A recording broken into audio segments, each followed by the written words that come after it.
Hey everyone, it's Son of a Gun Gourmet. In today's video, I'm going to show you how to compose this beet and goat cheese salad and a vinaigrette to go with it.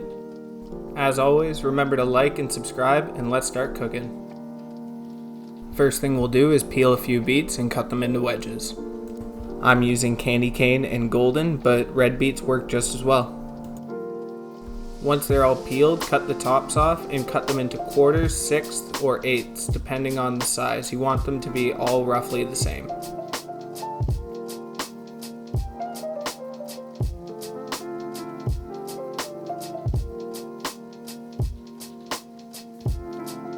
Once that's done, put them into a pot and fill it with cold water. Add a pinch of salt and bring them to a boil. While the beets are cooking, we can start on the candied pecans. Measure out 3 tablespoons of brown sugar, 1/4 teaspoon of black pepper,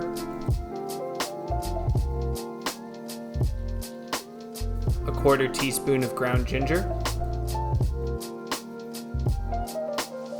a pinch of clove, a teaspoon of paprika, a pinch of ground cardamom, and a teaspoon of chipotle powder. The spices help give the pecans a nice balance between sweet and savory. Now that the beets have been at a boil for about 20 minutes, they should be done. Check them to make sure that they're tender, and then take them out and let them cool. You should always start root vegetables like these in cold water and bring them to a boil. It gives them a better texture. If you start them in boiling water, the outside will be cooked while the inside is still raw. But enough about beets, let's get back to the pecans. Start by melting some butter on medium-high heat in a frying pan. I like to start the butter off in a cold pan and let it melt gradually. That way you won't brown it by accident.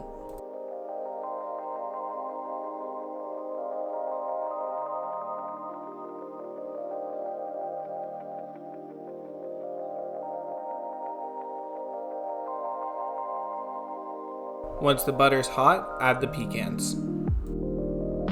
Give them a quick toss and sprinkle them with a little salt. Cook them until they just start to brown. It's important to keep your eye on them so you don't overcook them. Nuts will go from raw to burnt in the blink of an eye. Add the spices, let them melt in the pan, and coat the pecans in them.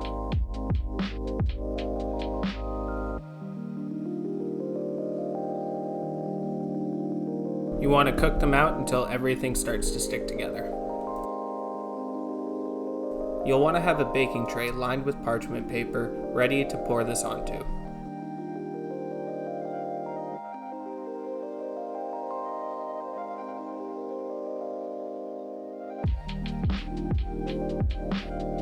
Once it's done cooking, lay them all out flat and let them cool.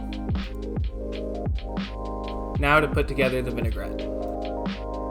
Fine dice half of a shallot.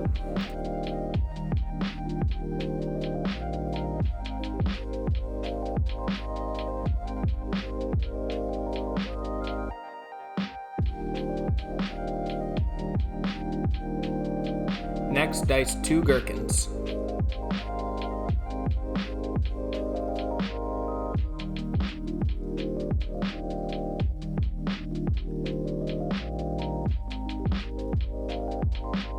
Chop 1 tablespoon of capers.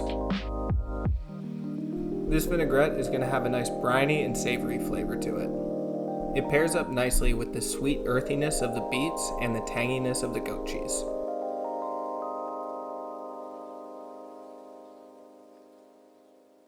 Now, if you want to keep the vinaigrette vegetarian, just void this part. But I love throwing anchovies into it. It gives it a nice boost in flavor. Finely chop 2 and add them to the rest of the ingredients.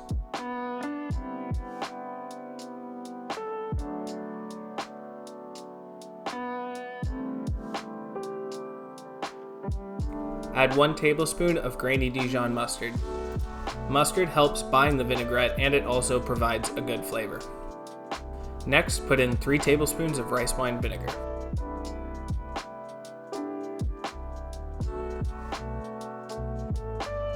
Mix all the ingredients together, and then we're going to slowly start adding the olive oil while whisking.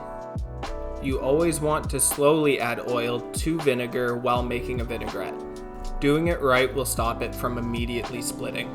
Over time, all vinaigrettes will split, at least a little bit, but properly whisking the oil in lessens how much it does, and it will only take a quick stir or a shake if you're storing your vinaigrette in a bottle to bring it back together.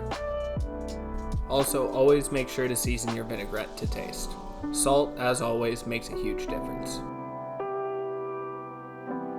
For this vinaigrette, I used a 3-to-1 oil to vinegar ratio.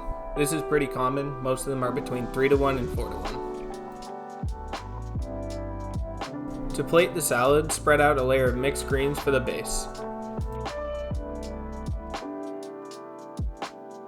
Then place around 7 beet wedges all over the plate.